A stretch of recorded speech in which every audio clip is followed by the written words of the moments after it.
Sandra Duru has been exposed, though. Honestly, the God of Natasha is indeed alive. The way these people keep exposing is something else. I don't know if you guys have heard that Amnesty International equally ordered the release of Mas Yobina last week. And then again, we woke up with another news that Sandra Duraka, Professor Mgbeke, is a fugitive in Nigeria and she was declared wanted. So let me take you guys to the full details of what actually happened. Recently, uncovered court documents have revealed that pro-Akpabio media personality, an alleged blackmailer who Nigerian government used as a witness against our own Senator Natasha'S known as Sandra Duru, also known as Professor Mgbeke, is a fugitive in Nigeria. Duru, who has been vocally supporting Senate President Akpabio in the ongoing case against suspended Kogi Central Senator Natasha'S, is now exposed as having fled to Nigeria to avoid being arrested abroad. According to the document, a warrant for arrest was issued in 2017 based on serious charges including fraud, threat to life, and character assassination. The court detailed how, in August 2015, Sandra Duru fraudulently obtained 10 million naira from a respected Nigerian religious leader and businesswoman known as Mrs. Edith Adefunke Okubanjo. Duru allegedly deceived the victim under false pretenses, then issued life-threatening messages and defamed her character through a series of text messages. Actions considered criminal under Section 230 of the Criminal Laws of Lagos State 2011, where the crime was committed. So, following the issuance of the arrest warrant, Duru allegedly fled to the United States, where she sought asylum under the claim of being a Biafran freedom activist. Imagine, oh, hey, you are not using our own Biafran to this woman. No, why did they work this woman? Why you want paint our beautiful Biafran freedom, our agitation blue and black? You dey meant where we see see activists though. Who dash monkey banana? Anyway, alleging that the Nigerian government they are trying to persecute her. No, now, concerned Nigerians are questioning how can a fugitive serve as a witness for the federal government in a criminal case against Natasha'S Duaha. Shockingly, Sandra Duru has been listed as one of the prosecution witnesses, like I said earlier, in the case testifying on behalf of the same government she claimed was threatening her life, claims she used to support her asylum request in the US. In light of this revelation, citizens are calling on the Attorney General of the Federation and the Inspector General of Police as well to immediately enforce the standing warrant of arrest against Sandra Duru and ensure she is held accountable for her alleged crimes. Guys, what do you think? I think I love this. I think I love this. Yes.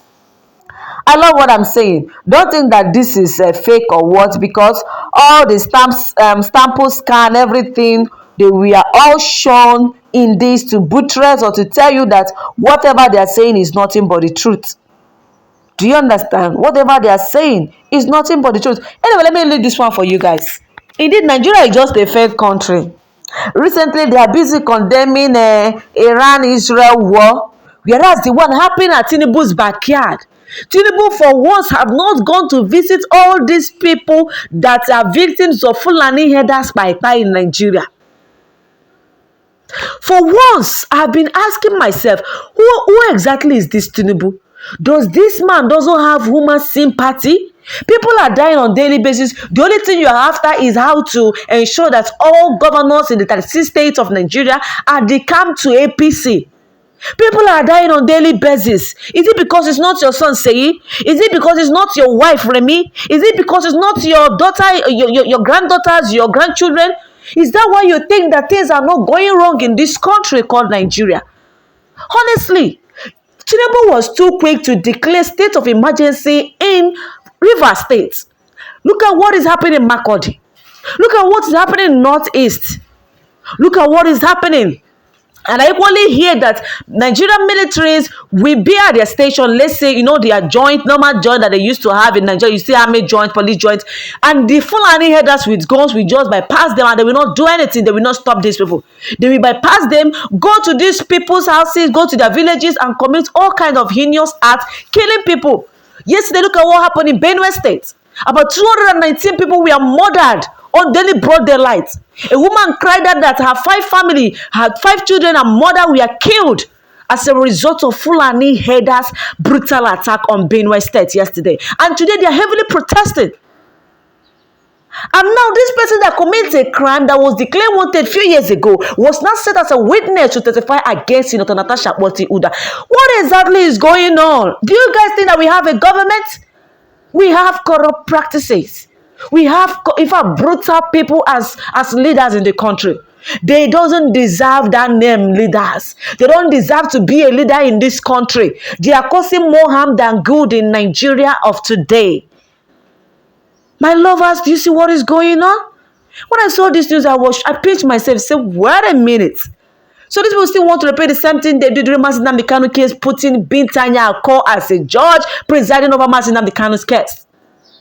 Because her family, her husband and son committed a crime, you now want to use her to bargain life. You get the point? You still want to use this woman so that you can remove Natasha from office. That is your plan and Police Yahaya Bello. Yahaya Bello also committed a crime of stealing public funds of how many billion? You guys didn't even jail this man. Now will you guys ask him to pay 100 million naira, 500 million naira fine? I saw on the news today, an Igbo man in Lagos State, I think they say, is it fraud of 100 million naira or whatever, that he issued nod checks, and obtained money from people. He's a businessman, he's a non-businessman. But unfortunately, probably he's using his business, to dupe people. You understand? He offer, when you give out checks that are not good to your clients or to your customers or to people that you buy goods from, that supply goods from you, to your suppliers. And you constantly do that up to defrauding them like 100 million naira. So he got sued because of that.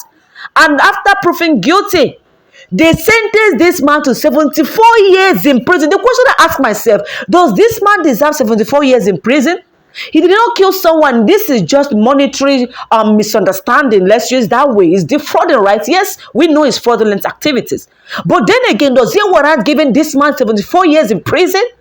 What happened to all these fake and the corrupt politicians in the government houses? Look at Buhari. Buhari killed thousands of people during his first and second tenure. Was he jailed? No. IBB came out to confess. Was IBB jailed? No. The same way goes to the other person that came out recently to say that it was not his choice to conduct war with Biafra. He has no choice. He's maintaining national peace and security. You are maintaining unity in the country. That's why you wage war against Biafra, tagging it is Biafran that started this war. Is it because he is an Igbo guy? That was why they sentenced this guy to 74 years in prison because of 100 million naira fraud? Is a question, no? Even people that were not Igbos, we are condemning that particular sentence. People are like asking, why is Yahaya Bello walking around freely? The Nigerian politicians that stole public funds, they are still moving around freely. How many years have you guys sentenced these people? Why sentencing an innocent man simply because he issued a nod check? Probably he might not even know that the check he issued was a nod. You understand? Sometimes if you don't have knowledge of all these checks, we have cross check, we have all kinds of checks. If you are not conversant enough with all this, if you are not knowledgeable enough, you might make mistake or they might even issue you something that might buy you tomorrow. You wouldn't even know that they are not. You wouldn't even know that they are fake. You wouldn't even know that they are not original checks. If you don't know how to differentiate fake and original check as a businessman, that is why you see that you see people that have companies, even small scale businesses, they still look for all these financial experts to employ to avoid all this kind of life mistakes. Don't think that the people that are employing people, paying them, that they are foolish. No, they are not foolish. People employing experts, they are not foolish. It's to pinpoint all these mistakes, pinpoint all these errors, and save yourself from any disaster in the future. Had it been this man have someone that's upper learned up there that knows how to, knows how to compare and contrast fake and original check, I don't think this man would be finding himself in this kind of mess. Why in the name of God did they issue this man 74 years in prison? Do you know what 74 years? How many years to reach 74 years? 74 years. Gosh. Nigeria is indeed finished. Nigeria has spoiled beyond repair, like Mazi Nnamdi Kanu normally said. He said Nigeria has spoiled beyond repair. And if you check the thing that happened in Nigeria recently, you will discover that all the things that Mazi Nnamdi Kanu preached on the Radio Biafra, all of them have come to pass, which made him the prophet that oversees the future. He predicted that Fulanis are coming in numbers from Chad, from different countries. They are coming to take away our lands. He's not even only preaching to protect Biafrans. He's only preaching, talking about Fulani herders coming to Nigeria to destroy. They are coming to destroy, to kill, and to take over. And guess what? Today it is happening. Benues are crying. Benues are protesting. The same Benue that are campaigning for this fake governor they have. They still want to put that man back. The man that neglected to protect people, as you guys are being killed by Fulani herders.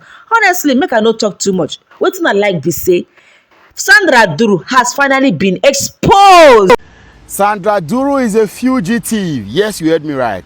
The same Sandra Duru, Professor Mgbeke of Akpabio, the friend of IGP of Police Yahaya Bello, is a fugitive. Now, so who is a fugitive? A fugitive is somebody that is running, escaping, or going to hiding from a particular place. And on Sandra Duru's case, she is fleeing from going to jail. She committed a crime, was taken to court by another Nigerian, and then upon appearance in court for the first hearing, she knew that this case was going to be never going to be in her favor. She ran away to the point that her shorty was even imprisoned or detained for a while. Now, before I get to the crux of the matter, let me let you know that should you take me to court for any reason, if I'm in court for any reason, as long as you have handed me over to the law enforcement agencies or the court has started hearing, it is not your duty to provide me at every single time. That's why the court have their own level of administrative protection, whether it is bail, whether it is detention. It is when they cannot trust that I will appear in the next hearing, they ask, or depending on the magnitude of the case,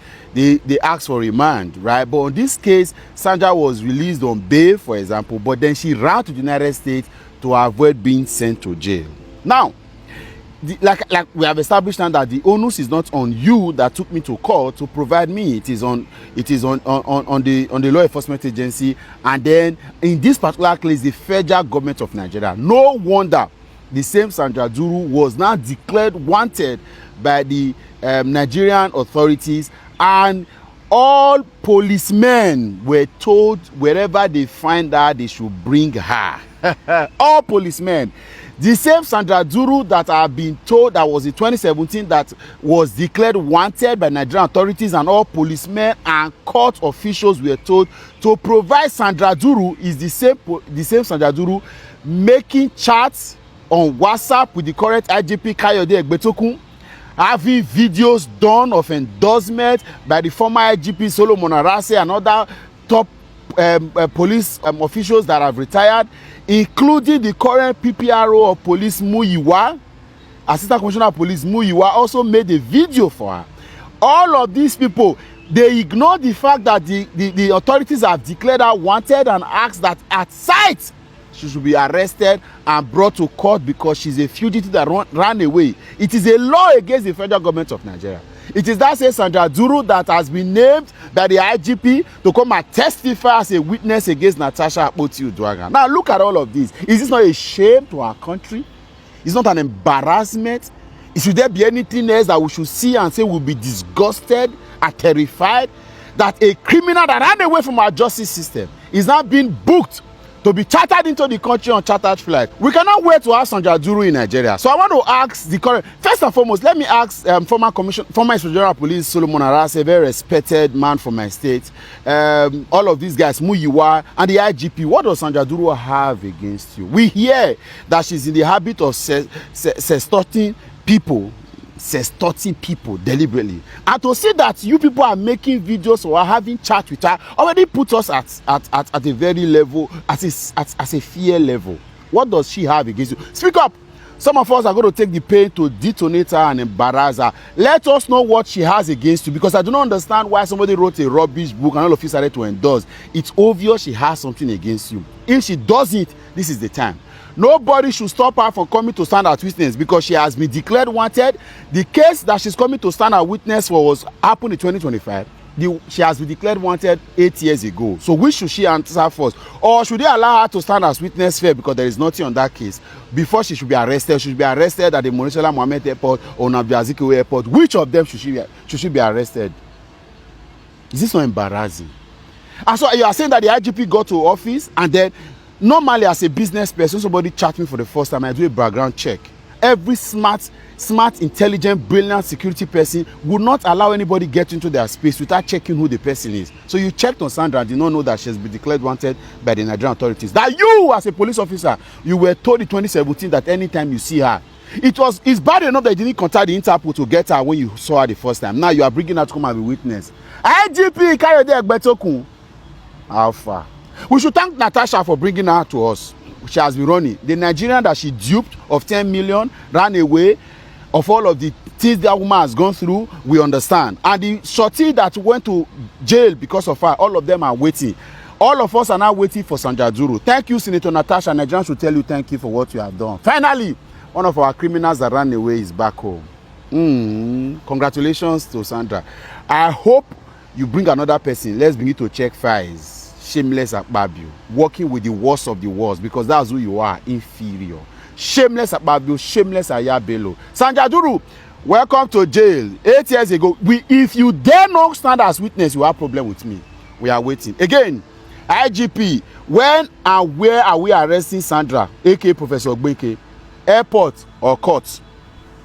And then Attorney General Federation, the particular warrant of arrest that declared her wanted also said that all court officials, as the Attorney General Federation and Minister of Justice, how far are you going to leave Sandra Duru to? Now washa.